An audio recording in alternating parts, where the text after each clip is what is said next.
Hello guys, welcome to my channel. இன்றைக்கி 21வது episode தான் பார்க்க போகிறோம். வாங்க எபிசோட்குள்ளே போகலாம். ஆலியா வீட்டை தான் க்ளீன் பண்ணிகிட்ருக்கா. அவங்க மாமியார் இருந்துக்கிட்டு நீ நல்லாவே க்ளீன் பண்ணல, இதெல்லாம் ஒழுங்காக க்ளீன் பண்ண அப்படின்ற மாதிரி சொல்கிறாங்க. இந்த வீட்டு பல வருஷமாக க்ளீன் பண்ணாமல் கிடக்கும் போல், அதான் எங்கே பார்த்தாலும் குப்பையாக இருக்குன்ற மாதிரி அவள் சொல்கிறா. இல்லை கொஞ்ச நாள் முன்னாடி வரைக்கும் வீட்டுக்கு ஆள் வந்து க்ளீன் பண்ணிட்டு தான் இருந்தாங்க, இப்போ தான் க்ளீன் பண்ணல, நான் பக்கத்து வீட்டுக்கு போயிட்டு வந்துடுறேன், அதுக்குள்ளே நீ இதெல்லாம் க்ளீன் பண்ணி வச்சிடணுன்ற மாதிரி சொல்லிட்டு போயிடுறாங்க. ஆலியா இருந்துட்டு நீங்கள் அறிவாளின்னு நினச்சிட்ருக்கீங்களா, இருங்க நான் ஏதாச்சும் பண்ணுறேன்ற மாதிரி யோசிச்சுட்ருக்கா. இவ தலையில் கை வச்சு யோசிச்சுட்ருக்கா. கரெக்டாக ஜம்ஷீத்தும் வீட்டுக்கு வந்துடுறாரு. இவ இப்படி உட்காந்துருக்கிறத பார்த்துட்டு ஏதோ ஆச்சுன்ட்டு என்னாச்சுன்ற மாதிரி கேட்குறாரு. இதான் சமயம்ன்ட்டு ஆலியாவும் எனக்கு தலைவலிக்குது, நான் காலையிலேருந்து வேலை செஞ்சிட்ருக்கேன் அப்படின்ற மாதிரி சொல்கிறா. அதுக்கு ஜம்ஷீத் இருந்துக்கிட்டு நீ எதுக்கு இந்த வேலைலாம் செய்கிற, ரெஸ்ட் எடுக்க வேண்டியதானே, உனக்கு தான் இன்னும் உடம்பு சரியாகலை அப்படின்ற மாதிரி சொல்கிறான். எப்படி ரெஸ்ட் எடுக்க முடியும், உங்கள் அம்மா தான் காலையிலேருந்து வேலை வச்சுட்டே இருக்காங்க, நான் இதை க்ளீன் பண்ணியே ஆகணும் அவங்க வரதுக்குள்ளே அப்படின்ற மாதிரி சொல்கிறா. அம்மா கிட்ட நான் பேசிக்கிறேன், நீ ரெஸ்ட் எடுன்ற மாதிரி ஜம்ஷீத் சொல்லிடுறாரு. ஜஹீரா ஹாஸ்பிட்டல்லேருந்து வீட்டுக்கு கூட்டிகிட்டு வந்துடுறாங்க. நீங்கள் ஒர்க்லாம் எதுவும் பண்ண வேணாம், ரெஸ்ட் எடுங்க அப்படின்ற மாதிரி அவங்க தங்கச்சிங்க சொல்லிட்டுருக்காங்க. ஹபீப் இருந்துட்டு ஆமாண்ணா நீங்கள் ரெஸ்ட் எடுங்க, நான் ஆஃபீஸ் வேலையெல்லாம் பார்த்துக்கிறேன் அப்படின்ற மாதிரி சொல்கிறான். ஃபராஸ் இருந்துக்கிட்டு உங்களால் என்ன பார்த்துக்க முடியும், நான் பார்த்துக்கிறேன் அப்படின்ற மாதிரி அவர் சொல்கிறாரு. ஆஃபீஸை யார் பார்த்துக்கிறதுன்ட்டு போட்டி போட்டு 2 பேரும் சண்டை அடிச்சுட்டு தான் இருக்காங்க. சமீனா இவங்க சண்டை போடுறதை பார்த்துட்டு திட்ட தான் செய்கிறாங்க. ஜஹீரே இப்போ தான் ஹாஸ்பிட்டல்லேருந்து வந்திருக்காரு, இப்போ போய் நீங்கள் இப்படி சண்டை போட்டுட்ருக்கீங்க அப்படின்ற மாதிரி சொல்லிட்டு இருக்காங்க. பாட்டியும் இவங்களை திட்ட தான் செய்கிறாங்க. அவன் இப்போ தான் ஹாஸ்பிட்டல்லேருந்து வந்திருக்கான், அவனை பற்றி கொஞ்சம் கூட கவலைப்படாமல் நீங்கள் பாட்டுக்கு சண்டை அடிச்சிட்டு இருக்கீங்க, சண்டை தான் போடணும்னா வெளியே போய் சண்டை போடுங்கன்ற மாதிரி சொல்லிடுறாங்க. ஜம்ஷீத் ஆலியாவுக்கு ஹெட் மசாஜ் தான் பண்ணிகிட்ருக்காரு. உன்னால் முடியலன்னா நீ எந்த வேலையும் செய்யாத, ரெஸ்ட் எடுன்ற மாதிரி சொல்லிட்டுருக்காரு.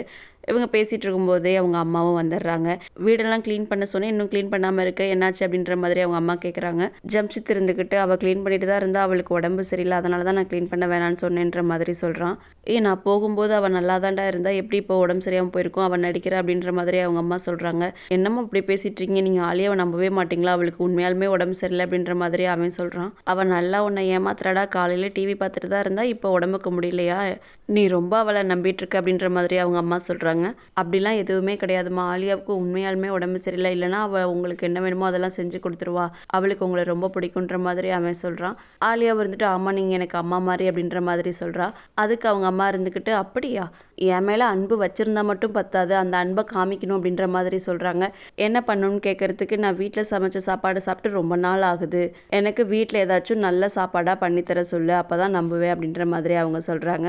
ஜம்ஷீத்தும் ஆலியாவுக்கு ரொம்ப நல்லா சமைக்க தெரியும், கண்டிப்பாக உங்களுக்கு நல்ல சாப்பாடு சமைச்சு கொடுத்துருவான்ற மாதிரி சொல்கிறான். சரி நான் நல்ல சாப்பாட்டுக்காக வெயிட் பண்ணுறேன்ற மாதிரி சொல்லிட்டு போயிடுறாங்க.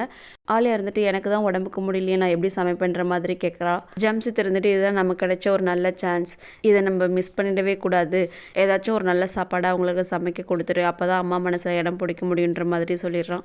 ஆலியாவும் சரி நான் ஏதாச்சும் சமைக்கிறேன் அப்படின்ற மாதிரி சொல்லிடுறா. ஜஹீர் அவங்க அம்மா கிட்ட எனக்கு ரொம்ப கஷ்டமாக இருக்குது, இவங்க சண்டை போடுறத பார்த்தா என் மனசே உடஞ்சிடுச்சு அப்படின்ற மாதிரி சொல்லிட்டு இருக்காரு.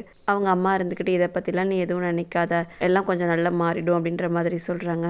அப்பா இறந்ததுக்கப்புறம் இந்த வீட்டில் எந்த பிரிவினையும் வந்துடக்கூடாதுன்னு நான் நினச்சிட்டு இருந்தேன், ஆனால் இவங்க சண்டை போடுறத பார்த்துட்டு எல்லாம் சுக்குநூறாக உடஞ்சி போச்சு, இனிமேல் என்ன நடக்க போகுதோ தெரியலன்ற மாதிரி சொல்லிட்டு இருக்காரு. அவங்க அம்மா நான் வீட்டில் இருக்க எல்லாருக்கிட்டையும் பேசுகிறேன் அப்படின்ற மாதிரி சொல்கிறாங்க.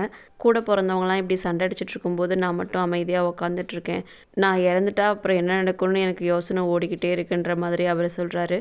அதுக்கு அவங்க அம்மா அப்படிலாம் எதுவும் நடக்காது, நீ ரெஸ்டடுன்ற மாதிரி சொல்லிட்டு இருக்காங்க. மார்னிங் வீட்டை க்ளீன் பண்ண சொன்னாங்க, நம்ம பண்ணலை, அதனால தான் நம்மளை இப்போ சமைக்க சொல்லிட்டாங்கன்ட்டு ஒரு ஐடியா பண்ணுறா ஆலியா. இவங்களுக்கு நம்ம ஒரு பாடம் கற்றுக் கொடுக்கணுன்ட்டு சாப்பாட்டில் அதையும் காரத்தை போட்டுடுறா. ஜம்ஷீத்தோட அம்மா தான் ஃபஸ்ட்டு சாப்பிட்றாங்க. சாப்பிட்டதும் அவங்களால காரம் தாங்க முடியல, இவ வேணும்னே இப்படி பண்ணியிருக்கா அப்படின்ற மாதிரி திட்டுறாங்க. இல்லை நான் வேணும்னே பண்ண கிடையாதுன்ற மாதிரி ஆலியா சொல்கிறா.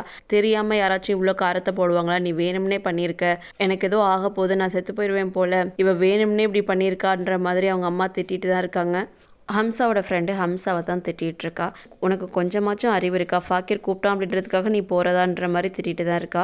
இது ஃபாக்கிரோட பிளான்னு எனக்கு தெரியாது, ஆனிக்கும் இது தெரிஞ்சு தான் நடக்குதுன்ட்டு நான் நினச்சிட்டு இருந்தேன், அங்கே போனதுக்கப்புறம் தான் தெரியும் இது ஃபாக்கிர் போட்ட பிளான்ன்ட்டு, எனக்கு ஆனி முன்னாடி அசிங்கமாக போச்சுன்ற மாதிரி அவன் சொல்லிட்டு இருக்கான். இனிமேலாச்சும் அவங்ககிட்ட இருந்து விலகியேறுன்ற மாதிரி ஹம்சா ஃப்ரெண்டு சொல்லிட்டு இருக்கா. நான் ஊருக்கு போகிறேன்ற மாதிரி ஹம்சா சொல்கிறான். வீட்டில் பிரச்சனைன்ட்டு இங்கே வந்தேன், இப்போ இங்கே பிரச்சனைன்ட்டு வீட்டுக்கு போறியா, வீட்டுக்கெலாம் போகாத, இங்கே ஏறு அப்படின்ற மாதிரி அவ சொல்கிறா.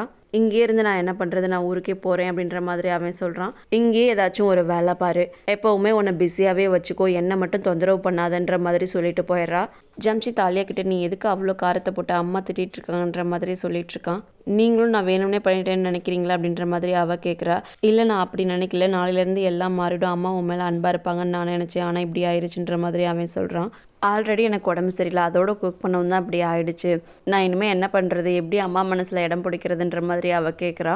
அதுக்கு ஜம்ஷித் இருந்துக்கிட்டு ஆலியா நீ ரொம்ப நல்ல பொண்ணு, இந்த காலத்தில் எல்லா பொண்ணுங்களும் எப்படி மாமியாரை வீட்டை விட்டு துரத்தலான்னு தான் இருக்காங்க, ஆனால் நீ மட்டும்தான் அம்மா மனசில் எப்படி இடம் பிடிக்கிறதுன்னு கேட்குற, நீ ரொம்பவே நல்ல பொண்ணுன்ற மாதிரி ஜம்ஷித் சொல்கிறான். ஆலியா என்ன பிளான் போட்டாலும் அதெல்லாம் கரெக்டாக நடந்துட்டுருக்கு. ஜஹீருக்கு ரொம்பவே உடம்புக்கு முடியாமல் இருக்குது, அவரால் சாப்பிடக்கூட முடியல. ஃபாக்கீரை கூப்பிட்டு தான் பேசுகிறாரு. லைஃப் இன்னொரு சான்ஸ் யாருக்கும் கொடுக்காது, எனக்கு கிடைச்சிருக்கு, நான் போகிறதுக்கு முன்னாடி உன்கிட்ட சொல்கிறதெல்லாம் சொல்லிட்டு போகிறேன்ற மாதிரி சொல்கிறாரு. ஃபாக்கீரோட கையை இவர் நெஞ்சு மேலே எடுத்து வச்சு தான் பேசுகிறாரு. சமீனா இருந்துட்டு என்ன பேசிகிட்டு இருக்கீங்க, எதையும் சொல்லாதீங்கன்ற மாதிரி சொல்கிறாங்க. அதுக்கு ஜகீர் இருந்துக்கிட்டு இதுக்கு மேலே நம்ம உண்மையை மறைக்க முடியாது, ஃபாக்கீர் கிட்ட எல்லாத்தையும் சொல்லி தான் ஆகணுன்ற மாதிரி சொல்கிறாரு. ஃபாக்கீர் உனக்கே தெரியும், இந்த வீட்டில் இருக்க எல்லாரும் சண்டை போட்டுட்டு தான் இருக்காங்க, இந்த வீடு வந்து எல்லாருக்கும் சொந்தமானது, இது அப்பா கட்டின வீடு, அதனால் இதில் எல்லாருக்கும் பங்கு இருக்குது, ஆனால் ஆஃபீஸ் அப்படி கிடையாது, அது உனக்கு மட்டும்தான், நான் உனக்காக உருவாக்குனது, அதில் யாருக்குமே பங்கு கிடையாது, நீ சின்ன பையன்தான், ஆனால் மெச்சூராக நடந்துக்கு, இனிமே இந்த ஃபேமிலியை பிரிஞ்சு போக விட்டுறாதுன்ற மாதிரி சொல்கிறாரு. இதுக்கு மேலே சமீனா எதையும் சொல்ல விடலை. நான் இன்னும் பேசி முடிச்சுக்கிறேன்ற ஜகீர் சொல்கிறாரு. ஆனால் சமீனா பேச விடலை, ஃபாக்கீரை போக சொல்லிடுறாங்க. நைட் எல்லோரும் தூங்கினதுக்கப்புறம் கிச்சனுக்குள்ளே போய் ஆலியா உப்பு இருக்க பாட்டிலில் சர்க்கரையும், சர்க்கரை இருக்க பாட்டிலில் உப்பையும் இப்படி மாற்றி வச்சிட்றா. சமீனா லேட் நைட் ஆகியும் தூங்காமல் வீட்டுக்கு வெளியே நின்றுட்டு யோசிச்சுக்கிட்டே இருக்காங்க. அப்போதைக்கு கரெக்டாக ஃபாக்கீர் வந்து ஏன் இங்கே நிற்கிறீங்க, தூங்கலையான்ற மாதிரி கேட்குறான். உங்கள் அப்பாவோட ஹெல்த் கண்டிஷன் முன்ன மாதிரி இல்லை, நாள் போக போக அவருக்கு முடியாமல் தான் போயிட்டுருக்கு, அவர் புலம்புறதை பார்த்தாலும் எனக்கே பயமாக இருக்குது, என்ன நடக்குமோ தெரியல, அவர் இல்லைனா அப்பாவுக்கு எதுவுமே ஆகாது, அவர் நம்மளை விட்டு எங்கேயும் போக மாட்டார், நீங்கள் பயப்படாமல் போய் தூங்குங்கன்ற மாதிரி ஃபாக்கீர் சொல்கிறான். பாட்டி ஹபீபையும் சாய்க்காவையும் கூப்பிட்டு சண்டை தான் போடுறாங்க.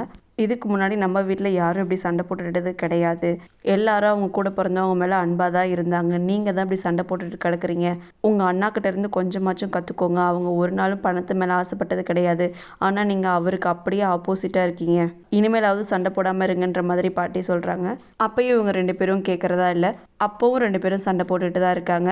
ஹபீப் இருந்துக்கிட்டு இந்த பிஸ்னஸ் அண்ணா ஸ்டார்ட் பண்ணதாக இருக்கலாம், ஆனால் நான் தான் அந்த பிஸ்னஸை ரன் பண்ணுறதுக்கு ரொம்ப கஷ்டப்பட்டிருக்கேன், இப்போ வந்து இவங்க திருட பார்க்குறாங்கன்ற மாதிரி சொல்கிறாரு. ஃபராஸ்க்கு வந்து நான் ஒன்றும் திருட கிடையாதுன்ற மாதிரி சொல்கிறாரு. ஹபீப் இருந்துட்டு இது எங்களோட ஃபேமிலி பிஸ்னஸ், நீங்கள் தலையிடாதீங்கன்ற மாதிரி சொல்கிறாரு. அதுக்கு சாய்க்கா இருந்துக்கிட்டு இது ஃபேமிலி பிஸ்னஸ் கிடையாது, இது முழுக்க முழுக்க ஜகீர் அண்ணாவுடையது, நீங்கள் இதை பற்றி பேசாதீங்கன்ற மாதிரி அவ சொல்கிறா. இவங்க சண்டை போடுறத பார்த்து பாட்டிக்கோ வந்து இதுக்கு மேலே யாரும் ஒரு வார்த்தை பேசக்கூடாது, ஹபீப் கிட்ட நீயே இந்த பிஸ்னஸை பார்த்துக்கோ, நான் எப்படி நீ பார்த்துக்கிறேன்னு பார்க்குறேன்ற மாதிரி சொல்கிறாங்க. பாட்டி இப்படி சொன்னதுனால ஹபீப் உடனே போயிடுறாரு. பாட்டி சாய்க்கா கிட்ட ஹபீபே பார்த்துக்கிட்டோம், ஹபீப் ஒழுங்காக பார்த்துக்கலாம், நான் ஃபராஸை பார்த்துக்க சொல்கிறேன், அது வரைக்கும் அமைதியாக இருங்கன்ற மாதிரி சொல்லி அனுப்பிச்சிட்றாங்க. ஜம்ஷித் ஆலியாவுக்கு ஆம்லெட் தான் போட்டு கொடுத்துட்ருக்கான். நான் இதில் காரம் போட்டு சூப்பராக செஞ்சு தருவேன், நான் செஞ்சு தரேன், நீ சாப்பிடுன்ற மாதிரி சொல்லிட்டு இருக்கான். இதில் போகிறதுக்கு சில்லி பவுடர், உப்பு இதெல்லாம் கொடுன்ற மாதிரி சொல்கிறான். இவ்வளோ அந்த பாக்ஸ்லாம் எடுத்து கொடுக்குறா. எதுவும் தெரியாத மாதிரி அந்த பாக்ஸ்லாம் ஸ்மெல் பண்ணி பார்த்துட்டு இதில் யாரோ மாற்றி வச்சுருக்காங்க, இது சில்லி பவுடரே கிடையாதுன்ற மாதிரி சொல்கிறா. ஜம்ஷித்தும் இதெல்லாம் பார்க்குறான். இப்படி போய் யார் மாற்றி வச்சதுன்ற மாதிரி அவள் கேட்குறா. அதுக்கு ஜம்ஷித் இருந்துட்டு எனக்கு நல்லாவே தெரியும், இதெல்லாம் அம்மா தான் பண்ணியிருப்பாங்க, நீ நல்லா குக் பண்ணிடக்கூடாதுன்றதுக்காக தான் அப்படி பண்ணியிருப்பாங்க, நான் இதை பற்றி அம்மா கிட்ட பேசுகிறேன்ற மாதிரி சொல்கிறான். ஆலியா இருந்துக்கிட்டே வேணான்னு சொல்கிறா. நீ கம்மன்ற, நான் அதை பற்றி அம்மாட்ட கேட்டு தான் ஆகணுன்ற மாதிரி ஜம்ஷித் போயிடுறான். ரஹீலா யாரையோ தேடிட்டு வெளியே நின்று பார்த்துக்கிட்டே இருக்கா. இது அங்கே இருக்க போலீஸும் பார்த்துறாரு. ஏன் ஒரு மாதிரி சோகமாக இருக்கீங்க, என்னென்னு சொல்லுங்கள், நான் ஹெல்ப் பண்ணுறேன்ற மாதிரி சொல்கிறான். வீட்டில் கரண்ட் இல்லை, அதுக்கு தான் பார்த்துட்ருக்கேன் அப்படின்ற மாதிரி சொல்கிறா. நான் வேணும்னா வந்து சரி பண்ணுறேன், எனக்கு அதை பற்றி கொஞ்சம் தெரியும் அப்படின்ற மாதிரி சொல்கிறான். ரஹீலா ஃபஸ்ட்டு வேணான்னு தான் சொல்கிறா. ஆனால் போலீஸ் நீங்கள் கரண்ட் இல்லாமல் எப்படி இருக்க போகிறீங்க, நான் வந்து ஹெல்ப் பண்ணுறேன்ற மாதிரி சொல்கிறான். சரின்ட்டு அவள் அதை பார்க்க சொல்லி சொல்கிறா. ஜம்ஷித் அவங்க அம்மா கிட்ட இந்த விஷயத்தை பற்றி கேட்கலான்ட்டு வரான். அவங்க அம்மாவை என்னடா கேளுன்ற மாதிரி சொல்கிறாங்க. ஆனால் அவனால் கேட்க முடியல. என்னடா ஏதோ சொல்ல வந்துட்டு சொல்லாமல் போகிற, ஆலியாவை பற்றி தானே சொல்ல வந்தா, ஆலியா ஏதாவது பிரச்சனை பண்ணுறாளா, அவளை பற்றி தானே கம்ப்ளைண்ட் பண்ண வந்த, சொல்லு பரவாயில்ல அப்படின்ற மாதிரி சொல்கிறாங்க. நான் ஆலியாவை பற்றி பேச வரல, உங்கள் மேலே தான் கோவமாக இருக்குன்ற மாதிரி சொல்கிறான். என் மேலே கோவமாக இருக்கேன், நான் என்ன பண்ணேன்ற மாதிரி அவங்க கேட்குறாங்க. நான் வீட்டில் என்ன நடக்குதுன்னு டெய்லியும் பார்த்துட்டு தான் இருக்கேன், என்னால் எதுவும் இப்போ சொல்ல முடியலன்ட்டு போயிடுறான். அந்த போலீஸ்கார் ஏதோ பண்ணுறாரு, பவரும் வந்துடுது. கொஞ்சம் குடிக்க மட்டும் தண்ணி கேட்குறாரு, அவளும் கொண்டு வந்து கொடுக்குறா. இங்கே உங்கள் வீட்டுக்கு வந்து பார்த்தா உங்கள் ஹஸ்பண்ட் உங்கள் கூட தங்கியிருக்கல போல் அப்படின்ற மாதிரி சொல்கிறாரு. இல்லை அவரோடது டிஃப்ரெண்ட்டான ஜாப், அதனால தான் அப்படின்ற மாதிரி சொல்கிறா. சரி உங்களுக்கு ஏதாச்சும் ஹெல்ப் வேணும்னா என்கிட்ட கேளுங்கன்ற மாதிரி அவர் சொல்கிறாரு. ரகிலாவும் நான் வெளியே போகணும், லேட்டாச்சு நீங்கள் கிளம்புங்கன்ற மாதிரி சொல்கிறா. போலீஸ்காரும் நானும் போகிறேன்ட்டு போகிறாரு. ஆனி ஜஹீருக்கு டேப்லெட்லாம் கொடுத்துட்ருக்கா. ஜஹீர் ஆனிக்கிட்ட என் மேலே கோவமாக இருக்கேன்ற மாதிரி கேட்குறாரு. நான் ஏன் உங்கள் மேலே கோவப்பட போகிறேன், ஏன் இப்படி கேட்குறீங்கன்ற மாதிரி கேட்குறா. ஃபோர்ஸ் பண்ணி உன்னை ஃபாக்கிருக்கு மேரேஜ் பண்ணி வச்சுட்டேன். சின்ன வயசுலேருந்தே நீங்கள் ஒன்றா வளர்ந்துட்டுருக்கீங்க. உங்களுக்கு மேரேஜ் பண்ணி வச்சா நீங்கள் சந்தோஷமாக இருப்பீங்கன்ட்டு தான் மேரேஜ் பண்ணி வச்சேன். ஆனால் இப்போல்லாம் சண்டை போட்டுகிட்டே இருக்கீங்க, அதான் எனக்கு கஷ்டமாக இருக்குன்ற மாதிரி அவர் சொல்கிறாரு. அதுக்கு ஆனி இருந்துக்கிட்டு நாங்கள் சந்தோஷமாக தான் இருக்கோம், சண்டை அப்பப்போ வந்துக்கிட்டு தான் இருக்கோம் அப்படின்ற மாதிரி சொல்கிறா. அதுக்கு ஜஹீர் இருந்துக்கிட்டு முன்னாடி இருந்தது வேற, இப்போ இந்த சின்ன சின்ன சண்டையை உன்னோட வாழ்க்கையை அஃபெக்ட் பண்ணுன்ற மாதிரி சொல்கிறாரு. உங்களுக்கே உடம்புக்கு முடியாமல் இருக்குது, இந்த நிலைமையில நீங்கள் எங்களை பற்றி யோசிக்கவே வேண்டாம். ஃபாக்கிரும் நானும் ஃப்ரெண்ட்ஸு தான். இந்த சண்டையெல்லாம் கண்டிப்பாக ஒரு நாள் நடக்காம தான் இருக்கும். அப்படியே ஏதாச்சும் நடந்தாலும் அதை பார்த்துக்க தான் நீங்கள் இருக்கீங்களே, இதை பற்றி நினைக்காம இருங்கன்ற மாதிரி சொல்லிட்டு போயிடுறா. இதோட இந்த எபிசோடை முடிச்சிட்டாங்க. நெக்ஸ்ட் எபிசோடில் சந்திப்போம். தேங்க்யூ ஃபார் வாட்சிங்.